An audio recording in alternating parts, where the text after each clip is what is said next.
করার জন্য আসছেন এবং কম্বল বিতরণ করতেছেন। এর আগেও উনি মুক্তিযোদ্ধাদের মাঝে বাদ মাগরিব কম্বল বিতরণ করেছেন এবং মহিলাদের জন্য আমাদের কম্বল বিতরণ, মহিলাদের টোকেন আছে। আমাদের যে সামনে যে মার্কেট আছে ওয়ালটনের মার্কেট, সেই মার্কেটের মধ্যে মহিলাদের টোকেন নিয়ে ওখানে তাদের কম্বল একটু পরেই পৌঁছানো হবে। পুরুষদের কম্বল দেওয়ার পরেই মহিলাদের যে সমস্ত আমাদের মা বোনদেরকে কম্বলের টোকেন দেওয়া হয়েছে তারা পর্দা সহ। আমরা সামান্য কিছু আপনাদের কাছে নিয়ে আসছি। শীত পড়ছে, গরিব দুঃখী মেহনতি মানুষের পাশে যেন আমরা দাঁড়াতে পারি, সেই দোয়া করবেন। আল্লাহ পাক রব্বুল আলামিনের দরবারে আরো বেশি দোয়া চাই।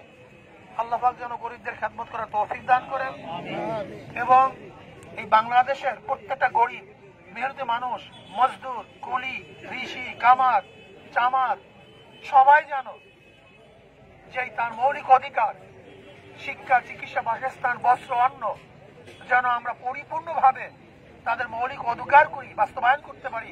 আল্লাহ পাক যেন সেই তৌফিক আমাদের সবাইকে দান করেন। এখন আপনাদের কাছে কিছু কম্বল নিয়ে আসছি, আমি আপনাদেরকে দেব। আপনার মহাব্বতের সাথে এটা গ্রহণ করবেন ইনশাআল্লাহ। আলহামদুলিল্লাহ, আপনারা টোকেন নিয়ে একজন একজন আসেন, একজনের টোকেন নেবে। শায়েকে চরমরাই আজকে বরিশালের মেহনতি মানুষকে, শীতার্ত মানুষের মাঝে এই রাতে ছুটে আসছেন বরিশাল দক্ষিণ অঞ্চলের প্রবেশদ্বার এই রূপাতলী বাস স্ট্যান্ড চত্বরে। শায়েকে চরমরাই বরিশালের মেহনতি মানুষদেরকে, শীতার্ত মানুষদেরকে শীতের জন্য কম্বল বিতরণ করার জন্য আসছেন এবং কম্বল বিতরণ করতেছেন। এর আগেও উনি মুক্তিযোদ্ধাদের মাঝে বাদ মাগরিব কম্বল বিতরণ করেছেন এবং মহিলাদের জন্য আমাদের কম্বল বিতরণ, মহিলাদের টোকেন আছে।